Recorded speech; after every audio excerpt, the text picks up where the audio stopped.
Ce matin, promis, aucune référence à la cuisine. Promis.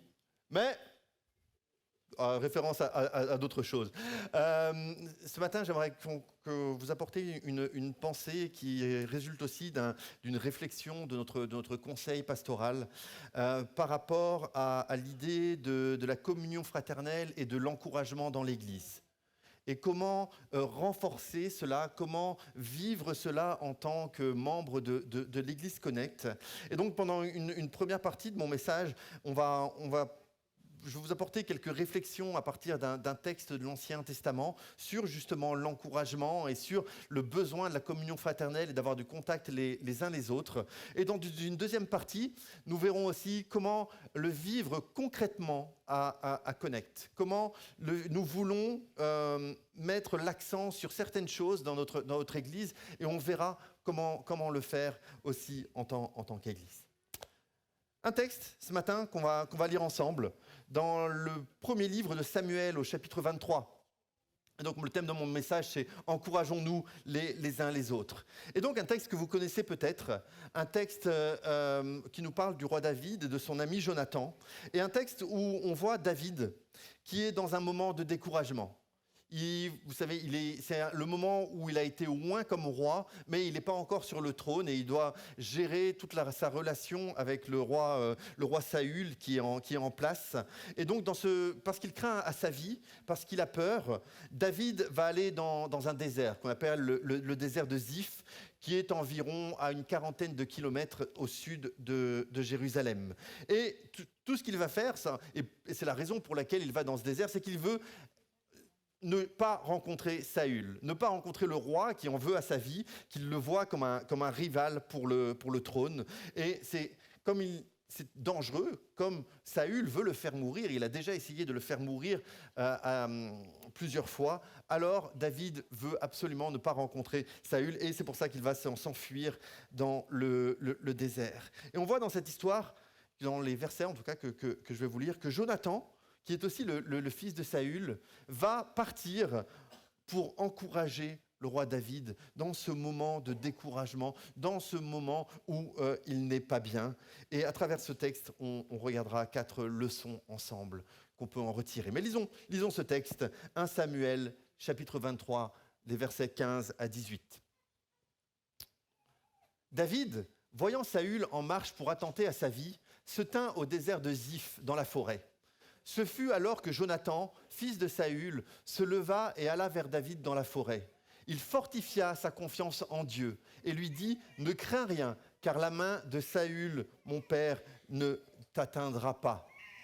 Tu régneras sur Israël et moi je serai au second rang près de toi. Saül, mon père, le sait bien aussi. » Ils firent tous les deux alliance devant l'Éternel et David resta dans la forêt et Jonathan s'en alla vers lui. Et à travers ces quelques versets, j'aimerais retirer quatre choses qui sont importantes par rapport à nous et que nous aimerions vivre dans l'Église Connect. La première chose, c'est que tout le monde, ça veut dire chacun d'entre nous, nous avons besoin d'encouragement. La deuxième chose que nous verrons, c'est que l'encouragement doit être volontaire, il doit être intentionnel. Nous devons avoir cette habitude, ce style de vie dans l'encouragement. La troisième chose que nous verrons, c'est simplement que si nous nous encourageons, ce n'est pas simplement comme un club ou un groupe de soutien. Nous nous encourageons à regarder le Seigneur ensemble. Et nous sommes une église. Et donc nous parlons de Jésus, nous parlons de Dieu. Et la quatrième chose que nous verrons, c'est simplement que s'encourager, c'est avant tout se rappeler ensemble les promesses de Dieu. Et c'est ça qui est vraiment important. Et ensuite, évidemment, nous verrons comment le vivre dans Connect.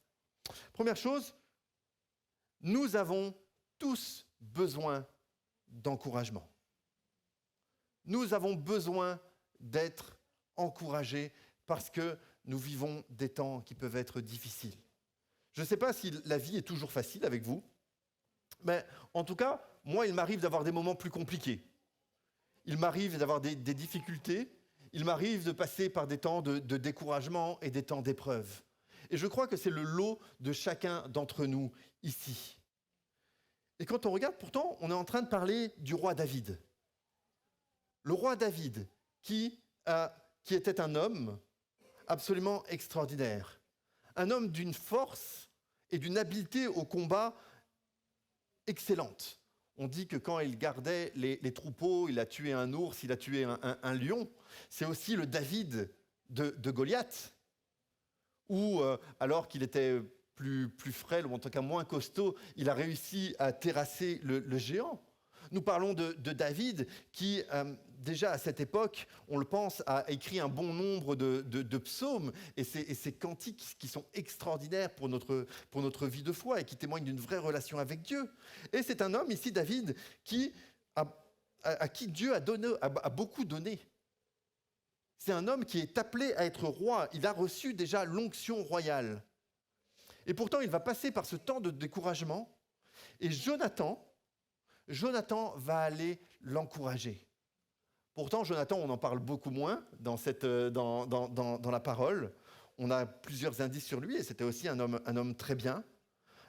Mais il n'a pas la même place, il n'a pas la même stature que celui qui va devenir roi d'Israël. Et c'est sans doute la première chose que je veux souligner avec vous. Quelle que soit votre marche avec Dieu, quel que soit où vous en êtes, vos années de conversion, le nombre de temps que vous êtes en communion avec Dieu, vous avez aussi besoin d'être encouragé. Vous avez aussi besoin de recevoir cela. Vous savez, une expérience toute fraîche, et ça m'a marqué, ça m'a fortement encouragé. Parfois, on reçoit des choses, des messages qui viennent de nulle part. J'appelle ça c'est pas la réponse d'un message ou quoi que ce soit. Moi, j'ai reçu un message WhatsApp de quelqu'un que je connais depuis un certain nombre d'années. Et je ne sais pas exactement pourquoi il a écrit cela, mais c'est vraiment un message d'encouragement que j'ai reçu.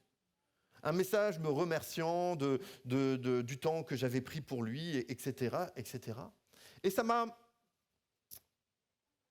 fortement encouragé. Et nous avons besoin, chacun d'entre nous, là où on en est dans notre vie, de recevoir des encouragements de la part de nos frères et de nos sœurs. Dans l'Épître aux Hébreux, au chapitre 10, et à partir du verset 24, il est dit « Veillons les uns sur les autres, pour nous exciter à la charité et aux bonnes œuvres. N'abandonnons pas notre assemblée, comme c'est la coutume de quelques-uns, mais exhortons-nous réciproquement, et cela d'autant plus que vous voyez s'approcher le jour. » Et on pourrait dire beaucoup de choses sur ce verset, mais simplement, à la fin, l'auteur nous dit « mais d'autant plus que vous voyez s'approcher le jour ». Et même si ce n'est pas dans les textes, originaux, on comprend le jour du retour du Seigneur, le jour où Jésus va revenir. Et donc, l'auteur ici insiste, l'auteur des Hébreux insiste en disant « vous avez besoin de vous encourager, de veiller les uns sur les autres, de vous garder les uns les autres, d'autant plus que le jour du retour du Seigneur arrive. » Et cela, c'est deux choses, le retour du Seigneur.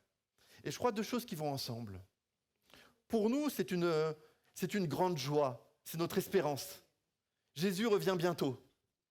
Et j'espère que ça vous enthousiasme. J'espère que vous n'êtes pas indifférents de cela. J'espère vraiment que vous avez toujours cette vision que Jésus revient et que Jésus va revenir pour chercher son Église et que notre espérance est basée sur cette promesse. Mais il est aussi dit dans la parole que dans les jours derniers, il y aura des temps difficiles. Et notre encouragement, il est double. Notre encouragement, c'est de dire à notre frère, ou à nos frères et à nos sœurs, c'est lui dire, on sait que c'est difficile, mais c'est bientôt terminé.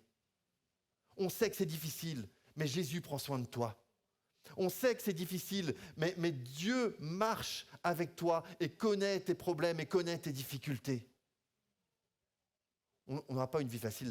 La semaine dernière, le pasteur Eric nous en a parlé. Mais je crois que c'est tellement important de nous en souvenir et d'être conscients de cela, que nous aurons des moments compliqués, nous aurons des moments de difficulté dans notre vie. Mais si Dieu a voulu l'Église, c'est pour que des frères et des sœurs puissent être ensemble et s'encouragent et ne se laissent pas tomber et soient là et se disent mais continue, n'abandonne pas, marche avec Dieu parce que c'est ça qui en vaut la peine.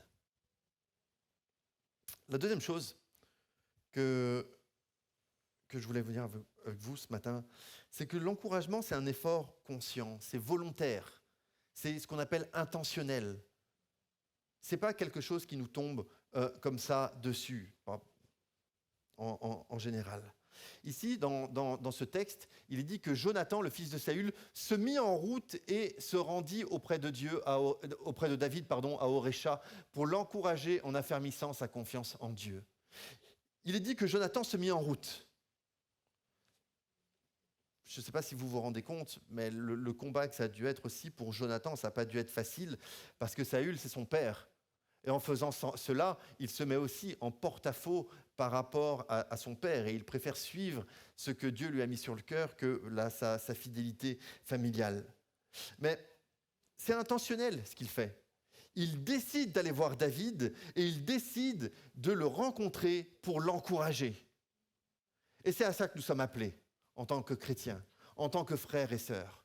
Nous sommes appelés à nous encourager mutuellement. Nous sommes appelés à garder ça dans un coin de notre tête, de dire, voilà, aujourd'hui, je veux être une source d'encouragement. Aujourd'hui, je veux pour une personne ou pour plusieurs, encourager. Je crois que c'est aussi ça, une partie de la maturité chrétienne. La maturité chrétienne, c'est pas simplement dire « Seigneur, tu me bénis », mais c'est aussi se mettre dans une position où l'on dit « Mais Seigneur, donne-moi aujourd'hui d'être une source de bénédiction pour l'un ou pour l'autre ». Et c'est ça qui est tellement important. L'Épître aux Hébreux encore nous dit au chapitre 3 « Au contraire, encouragez-vous les uns les autres chaque jour, aussi longtemps qu'on peut dire aujourd'hui, afin qu'aucun de vous ne s'endurcisse trompé par le péché. » C'est-à-dire que tant qu'on pourra dire « aujourd'hui », nous sommes appelés à encourager. Ça veut dire qu'aujourd'hui, nous sommes aujourd'hui. Mais demain, vous allez vous réveiller. On sera quoi comme jour? On ne sera pas demain.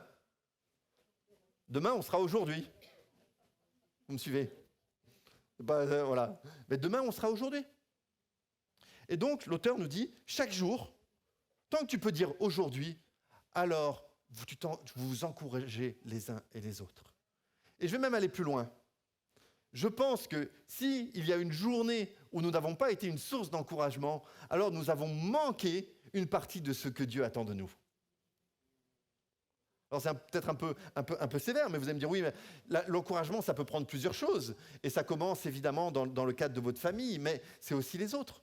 C'est s'envoyer des messages, c'est pouvoir prendre soin des uns des autres, prier ensemble. On va le voir aussi tout à l'heure, participer aux réunions communes. Mais autant qu'on peut dire aujourd'hui, nous sommes appelés à nous encourager.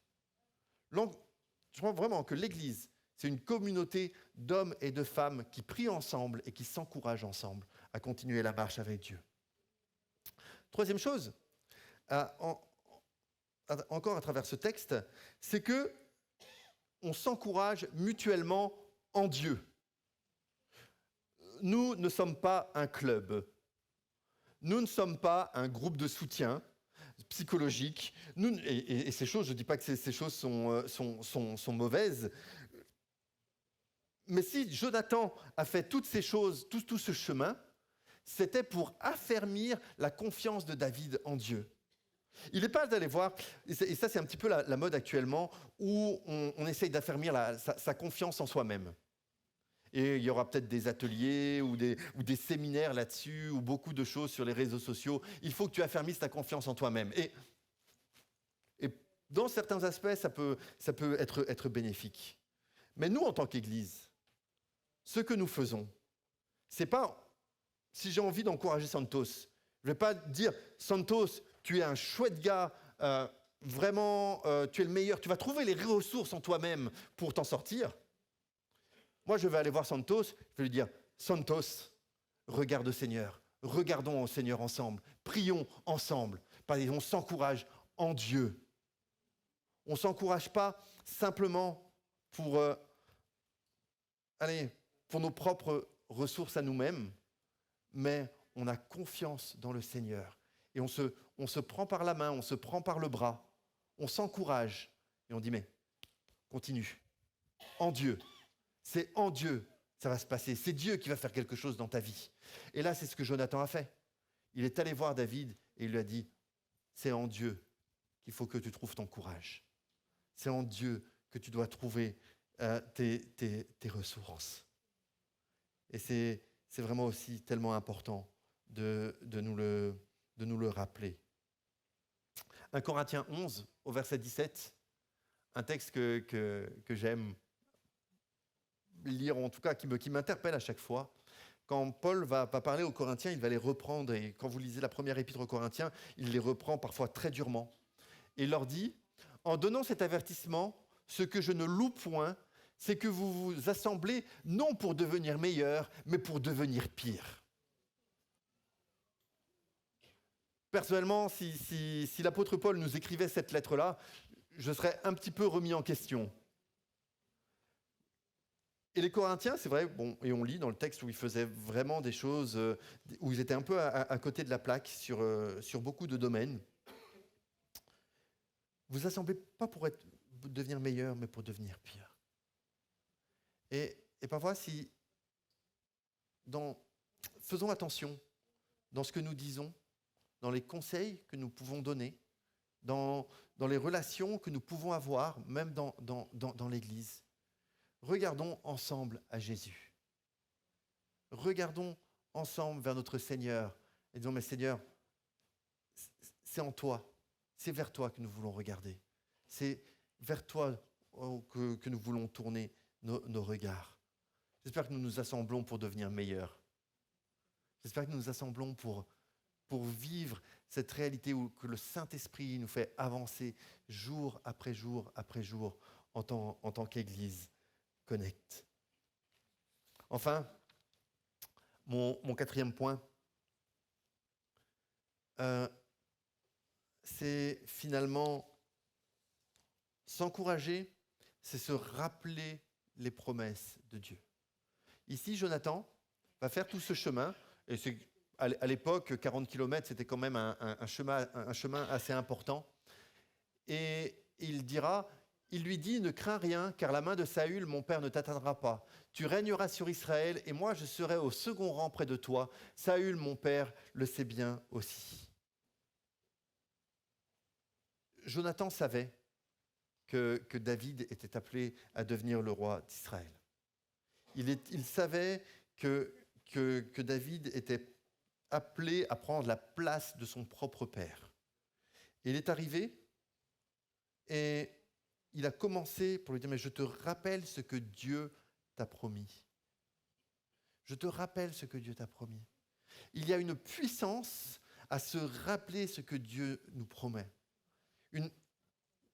Une partie, ou en tout cas une grande partie des chants que nous chantons, nous nous rappelons en partie les promesses de Dieu. Quand nous partageons la parole, comme je suis en train de le faire maintenant, je vous rappelle les promesses de Dieu. Et quand nous sommes ensemble, dans notre communion fraternelle, quand peut-être après le temps de café ou à d'autres moments, nous sommes appelés à nous rappeler ces promesses de Dieu.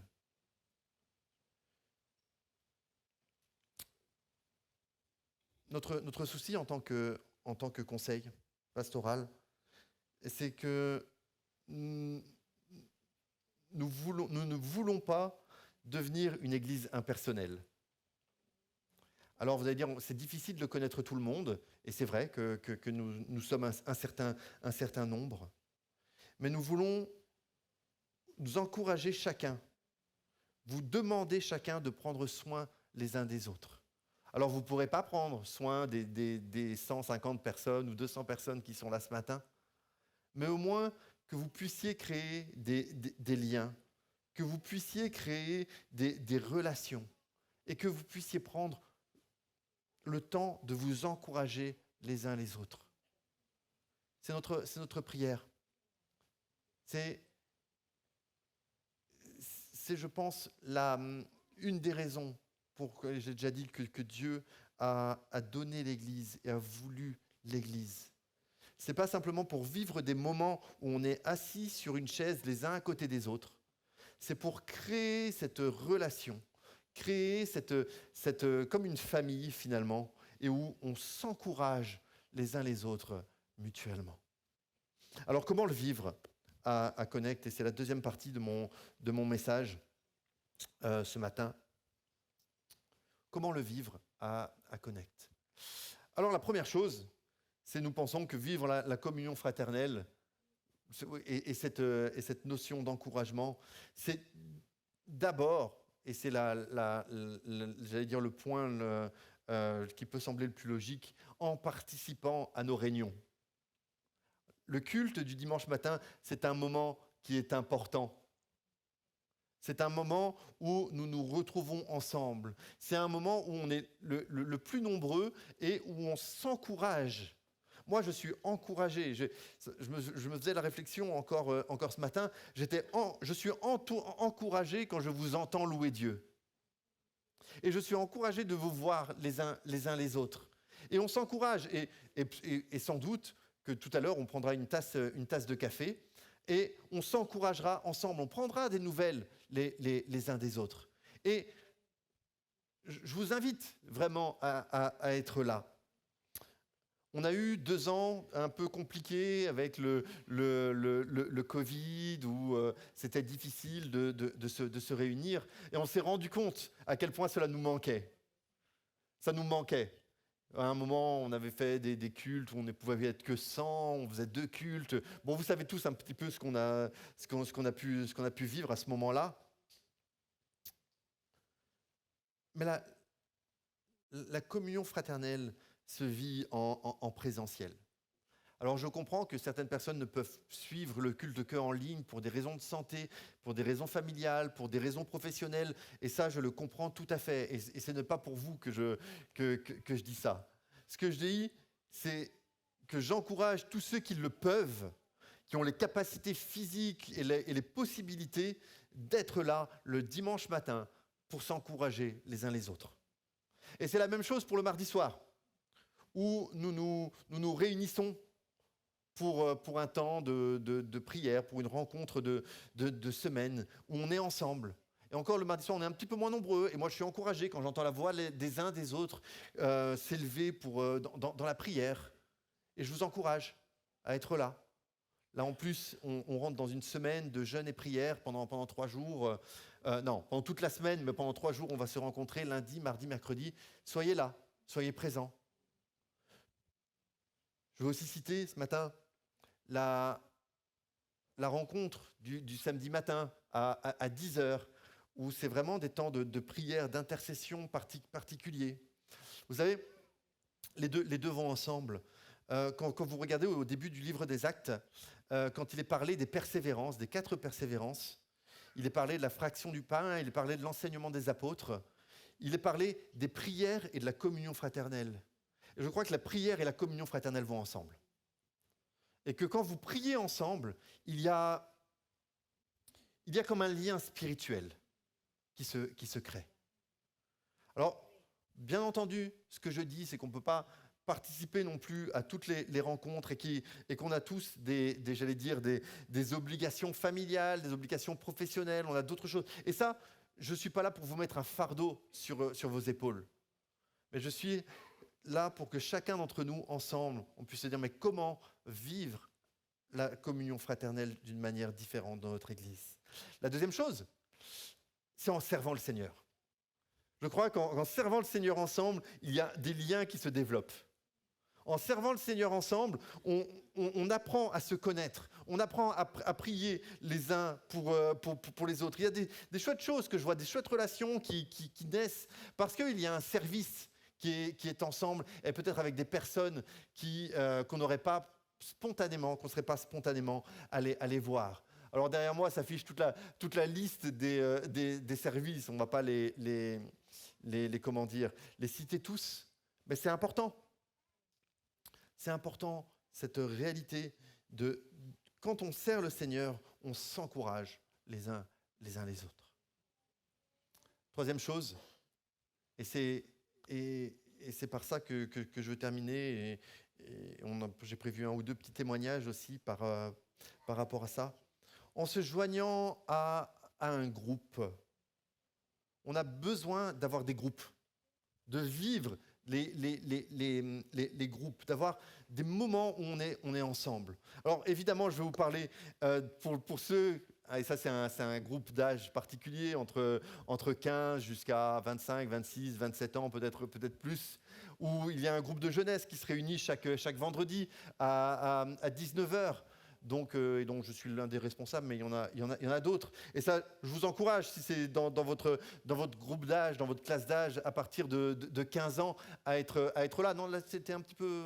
Reviens un petit peu. Voilà, merci. Et je vous encourage. Donc chaque vendredi, 19h, vous trouverez quelqu'un ici. Bon, sauf la semaine prochaine, où on se réunit samedi, mais en règle générale, tous les vendredis à 19h. Et vous êtes jeunes, c'est un moment où on s'encourage ensemble à marcher avec le Seigneur. On a aussi la mise en place d'un groupe qui s'adresse, et là tu peux tourner, plus vers les jeunes adultes entre 25 et 35 ans, avec Nathan et Randika qui prennent cette responsabilité, qui veulent développer ça. Alors si vous avez des questions, vous pouvez aller les voir, mais aussi pour être ensemble, et parce que c'est aussi un moment dans la vie où on débute un petit peu les activités professionnelles, où on finit ses études, où ben voilà, on a peut-être besoin d'avoir des temps de communion et d'encouragement un petit peu plus spécifiques. Et puis on a ce que j'appelle moi ce qu'on appelle les groupes connect, les groupes de maison. Et je vais insister là-dessus. Parce que nous aimerions développer ces groupes de maison.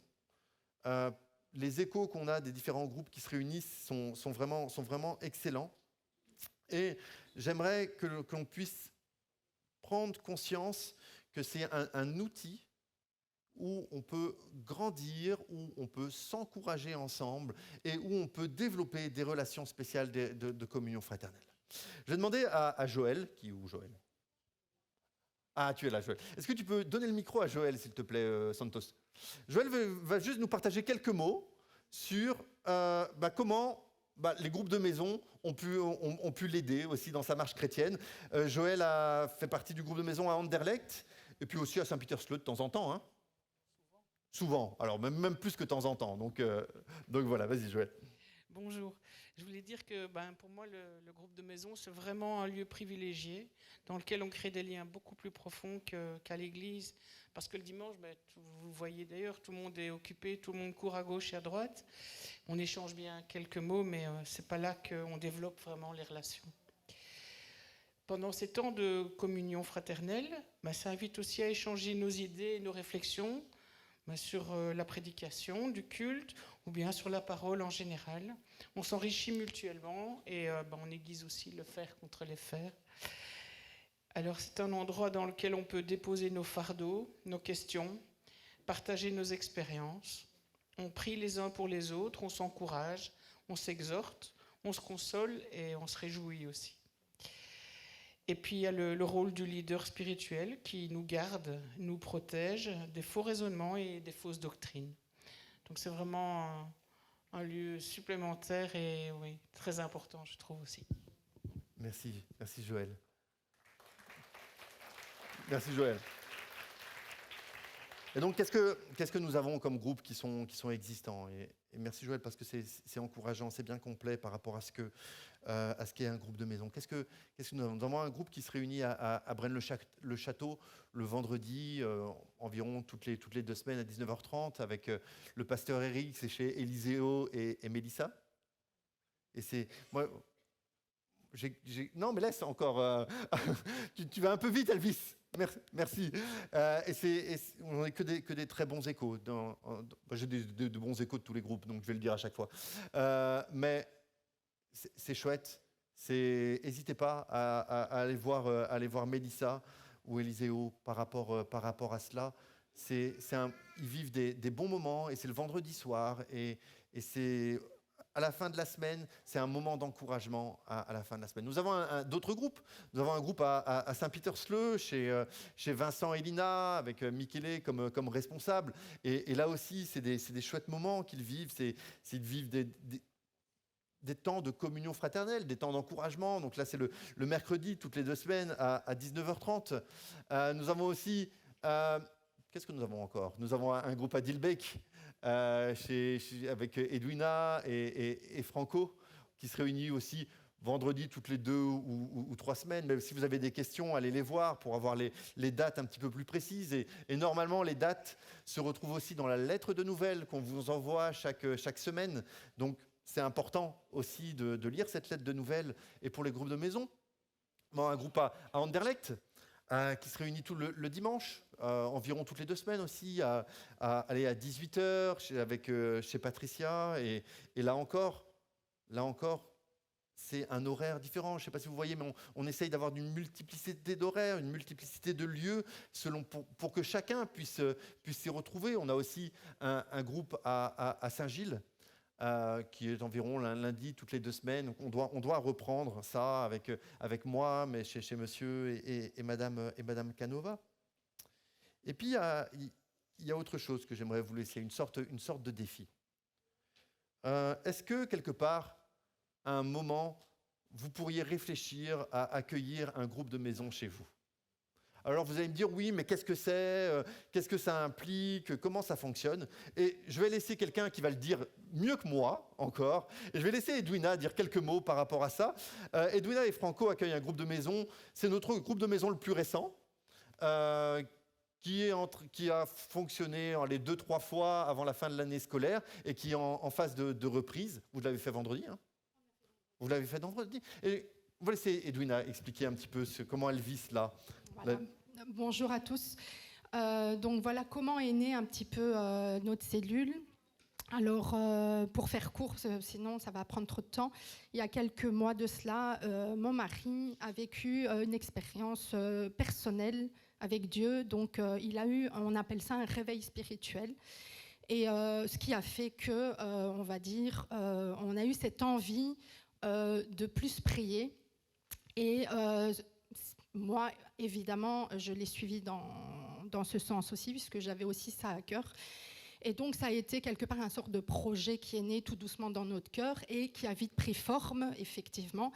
Et donc, voilà, c'est à travers des envies de plus prier et d'être en communion fraternelle avec nos frères et nos sœurs. Donc, notre cellule est née de cette manière-là. Maintenant, je ne dis pas que vous devez attendre un réveil spirituel dans votre vie pour ouvrir votre maison et faire une cellule. Ça, c'est personnel.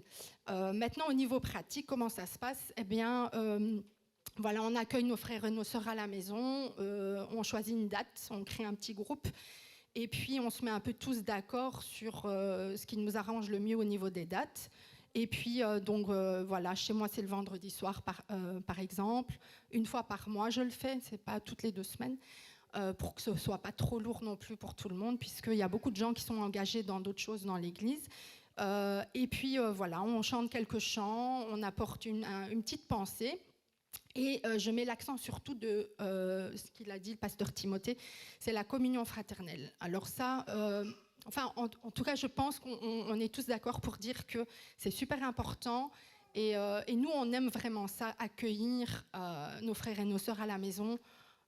Alors c'est vraiment donner à tout le monde de mettre une bouteille d'eau sur la table et un paquet de biscuits. Je pense que c'est pas compliqué, mais ça peut apporter beaucoup. En tout cas, moi, je vous dis franchement, moi j'accueille chez moi, mais je suis vraiment bénie. Derrière cette hospitalité, il y a les bénédictions de Dieu aussi, il ne faut pas l'oublier. Et comme ça a été dit par Joël déjà, je vais me répéter, mais mis à part des débats, des échanges, sur ce qu'on parle de la Bible, il y a aussi le côté où on apprend mieux à se connaître. On n'a pas ce temps-là le dimanche après le culte et on le prend le vendredi à travers les cellules. Donc on apprend à mieux se connaître, on partage des choses de ce qu'on vit, de notre vie de tous les jours, mais aussi de ce qu'on vit dans notre vie spirituelle et on s'encourage. Et le but, c'est vraiment ça, c'est de s'encourager les uns les autres. et cette communion fraternelle, en fait, voilà. En tout cas, moi, je suis ravie et vraiment, je vous le dis, je vous encourage à ouvrir votre maison. Dans la Bible, il y a beaucoup de versets qui parlent de l'hospitalité et de s'accueillir les uns les autres. Et ce n'est pas réservé uniquement aux gens qui ont le don de l'hospitalité. C'est vraiment quelque chose qui est à la portée de tous. Donc vraiment, croyez-moi, ça fait du bien. Et nous, on accueille nos frères et nos sœurs avec joie. C'est vraiment une joie de les accueillir. Donc voilà, c'est un encouragement que je vous donne à tous. Et vraiment que ce soit une décision de cœur surtout. Et pas une obligation. Ne faites pas ça avec des pieds de plomb. Faites-le avec votre cœur, vraiment. Et vous allez avoir derrière aussi des pluies de bénédictions qui vont tomber sur vous et sur votre maison et votre famille. Voilà. Merci beaucoup. Alors évidemment, on ne veut pas que vous voyiez notre intervention de ce matin comme un forcing ou vous mettre un poids sur les épaules. Là encore, on est bien conscient qu'il y a parfois des impossibilités à participer à un groupe de maison ou même à ouvrir ces maisons. Ce que j'aimerais simplement, c'est qu'on prenne cette réalité de l'encouragement à cœur et que l'on puisse développer des lieux d'encouragement, des lieux où on grandit ensemble, des lieux où l'un et l'autre, on se dit, mais regardons au Seigneur. Et parfois, c'est un manque. Parfois, on manque entre guillemets, de camarades chrétiens. Et on est souvent seul. Et on vit notre foi seul, et puis on voit 150 personnes le dimanche matin, et puis après on retourne vivre notre foi seul. S'il vous plaît, que nous puissions avoir des réelles relations avec nos frères et nos sœurs. C'est notre cœur, parce qu'on sait que c'est aussi comme ça que nous pouvons grandir. C'est aussi dans ces lieux-là où on peut commencer à inviter peut-être nos voisins ou nos amis. Peut-être c'est plus compliqué de les inviter à l'église, mais dans le cadre d'un groupe de maison, c'est aussi le lieu. Mais que nous soyons une église qui s'encourage. Connect, soyons ensemble une église qui s'encourage. Est-ce que nous pouvons prier ensemble ? On va se lever, s'il vous plaît.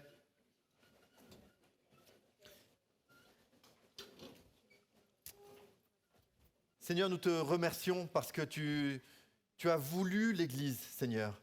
Tu as voulu ce lieu où l'on peut s'encourager les uns les autres. Tu as voulu ce lieu où nous pouvons ensemble regarder vers toi. Merci, Seigneur, pour les frères et les sœurs que tu as placés à côté de moi.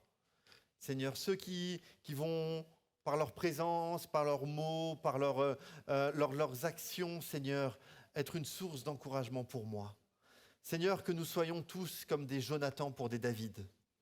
Des hommes qui se prennent l'intention, qui sont intentionnels dans l'encouragement.